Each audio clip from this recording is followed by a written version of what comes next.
And welcome back, everybody. Hey, any homeowner knows, I know myself, the challenges you often experience can seem never ending, I guess you could say. So Renee Lucas from LCS Heating and Cooling joins us right now with the top 5 questions homeowners ask. Good morning to you, Renee. I am guessing that this could have been like the top 10 because the questions just keep coming and coming, right? They do. They do. We had to take the 5 most common.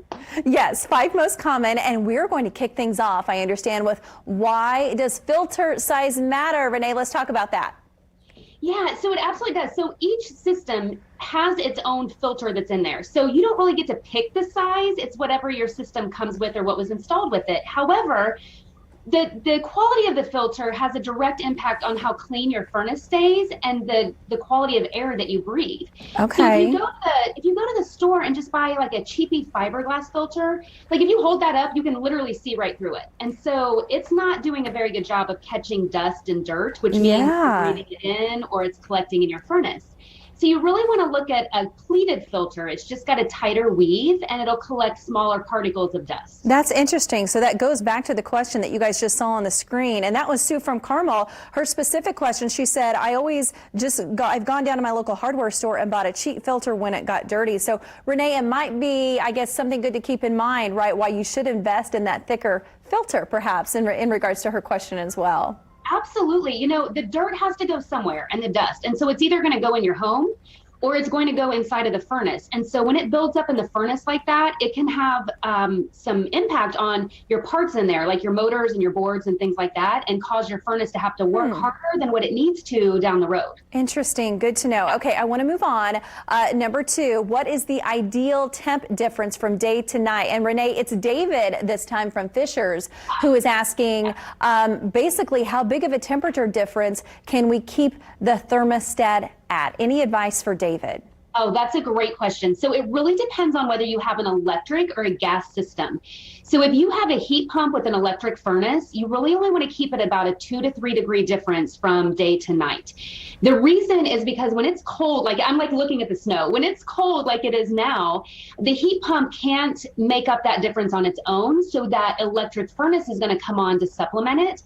And the electric furnace is super expensive to run. So you'll see a spike in your utility bills because it's running and running trying to catch up that temperature difference. So you're kind of defeating the purpose of, a lot of people think, oh, I'll just turn it down when I'm not home to save on my energy bill. Right. But you won't, because it'll run and run and run to try to catch up. Oh, that's interesting. Yeah. Now gas system's a little bit different. Gas heat is more efficient when you're talking utility bills, but it also is a warmer heat. It feels more cozy faster. And so with a gas system, you could have 4, 5, 6, 7 degree difference and you'll be fine. It's really those electric systems that you want to keep it at 2 to 3 degrees. Okay. Speaking of cozy, this next question comes from Cheryl from Indianapolis. She says, my home just doesn't ever feel like it gets warm enough in the winter or cool enough than in the summer. So Renee, what could I do to help that and keep my home cozy? So this is all about better insulating your home. Oh, 100%. So I was just going to say, the most cost-effective thing that you can do for your home and to feel a difference right away is attic insulation.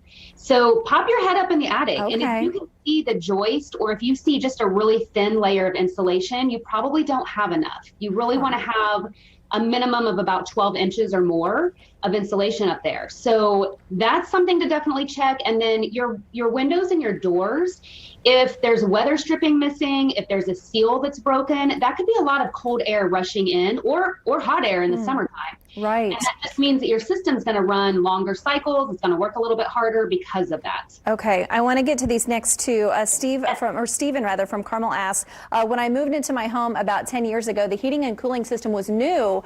When should I start paying attention to the age of my system? I just want to prepare my budget for when I need to replace. So I guess that goes with the question, when is my system considered old, Renee? Yes, I love the question. I love planning and budgeting. So 12 to 15 years, that's the average life expectancy of an HVAC system. So some will last longer than that. Some may have a big repair at year 11. Most warranties are going to be 10 or 12 years old. And so or 10 or 12 years, I'm sorry. So the warranties will be 10 to 12 years. So once you get past that, you've got to really start thinking about repair versus replacement and the money that's going into that. So generally, I'd say that 12 to 15 years is where you really want to start thinking about planning and budgeting.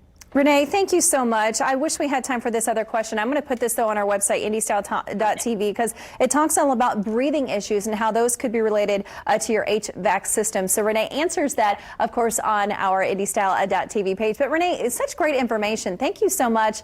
Appreciate talking to you as always. Yeah, thanks for having me on this morning. She is so knowledgeable, Anessa. Oh, Amber, she debunks so much for Yes, us. Thank she you, does. Renee, for rescuing us. I'm one of those people that has no insulation in part of the attic, so I'm going to get on that right away. Yes. That was really great.